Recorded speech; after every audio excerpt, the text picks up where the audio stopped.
समाव आङो बड'लेण्ड बुब्लिन जानानै नैबे बर' थुनलाइ आफादनि 64थि जे बोसोरारि जथुम्मा बेवहाय दंफैयो आरो बेवहायनो आंजों लोगोसे दङ आसामनि केबिनेट मन्थ्रि सार उरखाव गोरा ब्रह्म बिथाङा आरो बिथांखौ जोङो नुनो मोन्दों नैबे बर' थुनलाइ आफादनि गुबुन गुबुन बिजाब बेखेवनाय बा मेगाजिनफोर बेखेवनाय बेवहाय बिथाङा बेखेवगिरि आलासि महरै बाहागो लाफैनानै बिजाब बेखेवनानै होबाय। बे समाव जों बिथांनिफ्रायनो गोबां बाथ्रा मिथिना लागोन। जिहेतु सार नोंथाङा दिनै बर' थुनलाइ आफादनि नैबे जथुम्मायाव नुजाथिफैनानै गोबां बिजाब बेखेवबाय, लिरगिरिफोरनिसिम माबायदि इन्सपायार सानो?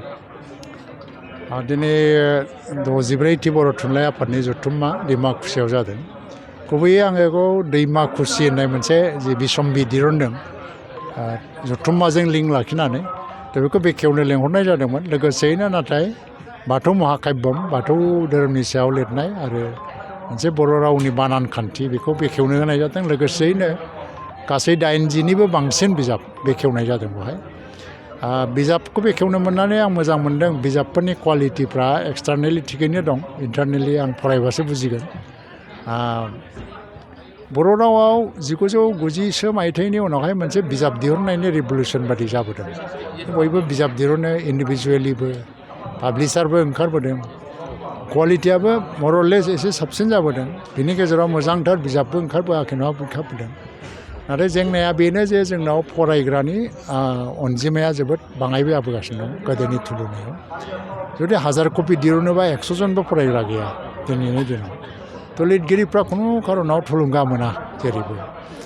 दा बर' रावा मोनसे लिरनाय जारिमिनाव बारस्लायनाया जाहैबाय 1924 मायथाइयाव बिबार लाइसि दिरुननायनि गेजेरजों।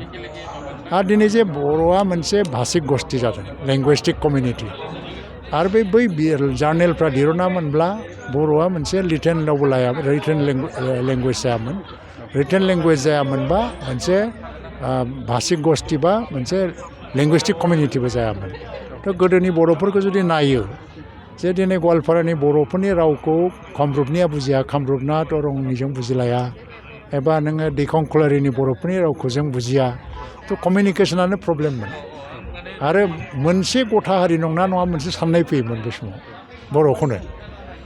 आरो गोबाङा प्रश्नबो खालामदोंमोन, बैयाव थानाय बर'फ्रा बर'मारना, जों बर' होनो खिन्थु बिसोरनि रावा मिलाया, जों बुजिनो हाया बिसोरनिखौ, मेडिएटर नांगौ जायो। बे वेस्ट बेंगलनि बर'फोर, बिसोरनि रावखौबो जोङो ओजोंहाय कामरुपाव बुजिया, क'क्राझारनि मानसिफ्रा बुजियो एसे। थ' बेफोरखौ इउनिफर्मिटियाव लाबोनांगौआ मोनसे रिटेन लिटारेचार नांगौ जादों। थ' बिबार लाइसिनिफ्राय फैयै फैयै नाथाय जार्नेला गोबां ओंखाराखै, बिजाबबो बारा ओंखाराखै।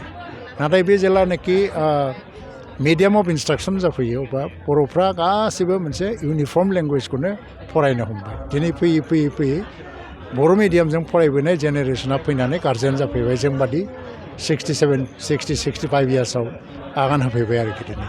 थ' बिसोरो मोनसे जेनेरेसन जाबाय हिसाबै मोनसे इउनिफर्मिटिया फैबाय रावा। थ' बे रावखौ इउनिफर्मिटियाव लाबोनाय बै समनि राइटारफोर प्रमद चन्द्र ब्रह्म, सतिश चन्द्र बसुमतारी, मदाराम ब्रह्म, बिनि उनाव बिहुराम बर', आरो बिनि उनाव जगेन बसुमतारी, बिनिफ्राय कमल कुमार ब्रह्म, मनरन्जन लाहारी, दानिराम बसुमतारी, गोबां राइटारफोर, बिसोरनि कन्ट्रिबिउसनखौ जोङो खुनु खारनाव माने जों दिनै थुलुनाखौनो खालामनो हाया।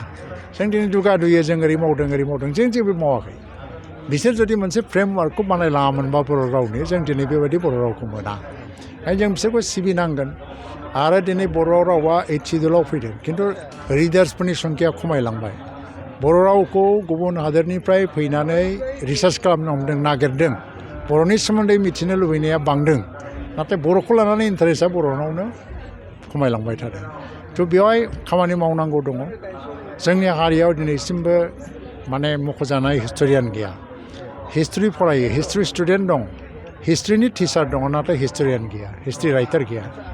जोंनि हारियाव ससियेल साइन्टिस्ट गैया, ससियेल साइन्सखौ फरायो, ससियेल साइन्सआव सोरबा PhD खालामबाय, सोरबा फोरोंगिरि जाबाय, खिन्थु बे बिजाब लिरनो हाया। ससियेल साइन्टिस्ट थायोबा मा जायो, मोनसे समाजनि बिश्लेषण जायो आरो मोनसे डाइरेक्सन।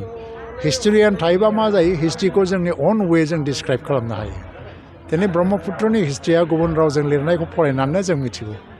डिमापुर माइबां कासपुरनि हिस्ट्रिखौ जोङो गुबुना लिरलांनाय हिस्ट्रिखौल' जों मिथिगौ। जोंनि गुबुन हिस्ट्रियानफ्रा दासिमबो बिनि सायाव खुनु स्टाडि बा रिसार्चबो खालामाखै। थ' आबुं मोनसे हारि जानांगौबा बेफोर बिथिङावबो जोंहा आबुं जानांगौ। बेनिखायनो बर' थुनलाइ आफाद बेजों लोब्बा थाखिनाय जे बर' राइटार्सफोर एबा गोबां जायफोर दङ बिथांमोनखौ आं मोनसे खावलायगोन जे जिहेतु जोङो दिनै बिदि नङा जे दिनै दस्रा देशफ्राव बिराद कर्परेट बा धनि धनि मानसिफ्राबो राइटार गिदिर गिदिर मानसिफ्राबो राइटार जोंनाव जायफोर राइटार दङ बेसे माने खुब थाक नाथाक खुनुरोखोमै सोलिनाय मानसिफ्रासो राइटार जायो गावनो गाव लेखा दिरुननो हाया थ' ओंखायनो जों ग्रुप वाइजआव इन्सटिटिउसनेलाइज मोनसे प्रसेसजों जों बेफोरखौ नायबिजिरनो सोलोंनांगौ लिरनांगौ बिनि मोनसे सोलायनाय नांगोन आदारवाइज मोनसे खोथाया मा जोंनि कम्पिटिसना जेब्लायबो फिउचारावसो फैगौ समावसो जोंनि कम्पिटिसन थांखांनाय समाव जोंनि कम्पिटिसन गैला फार्स्ट इज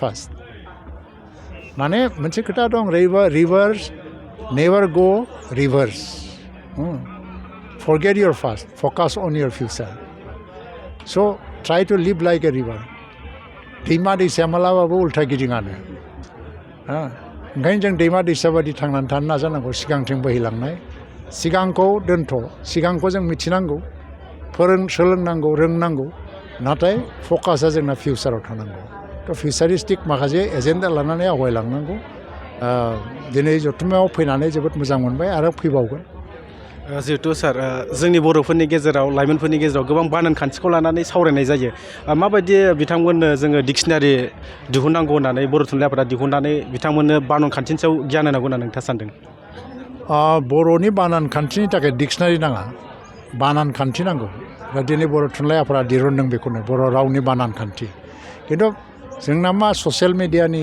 मानसिफोर बा आं बेखौबो बुंगोन जे जाय जेरै गोसो एरै लिरदों बिसोरो गावनि अन वेआव माने बर' रावखौ लिरलाङो मानो जोंनाव थारमाने मोनसे सिस्टेमेटिक मोनसे साइन्टिफिक स्टाडि जायाखै जोङो बे रावजों लेखा फरायदों खिन्थु रावनि सायाव साइन्टिफिक स्टाडि जाफेराखैमोन दा बानान खान्थिया ओंखारबाय बेखौ साबसेया फरायगोन बेबो मोनसे खोथा साफ्रोमबो बर' मानसिनि आखायावथ' बानान खान्थिया थाहैनाय नङा लिरगिरिफ्राबो बायजोबनाय नङा थ' हायोबा बानान खान्थिफोरखौ फरायनांगौ जोंनि एजआ जोंनि जेनेरेसना थांबाय जों बेबायदि सिस्टेमेटिक सोलोंबोनो मोनाखै जों इभेन आंथ' आसामिस स्क्रिप्टआव फरायबोदों आसामिस मिडियाम नङा बर' मिडियाम खिन्थु स्क्रिप्टआ आसामिस आरो जोंनाव बानान खान्थिनि खोथा गैया थेवब्लाबो आङो जेसेबां हायो बर' रावजोंनो लेखा लिरबोनानै फैदों लेखाबो ओंखारलांदों बानान खान्थिखौ फल' खालामनानै ओंखारदों नाथाय दानि गोदान जेनेरेसना जायफ्रा राइटार जागोन बेयो पारफेक्टनेसा फैनांगौ बानान खान्थिखौ फल' खालामथारनांगौ जि बानान खान्थिखौ दिरुनदों बर' थुनलाइ आफादा बेवहाय जाहाथे खुनु कन्ट्रभारसि फैया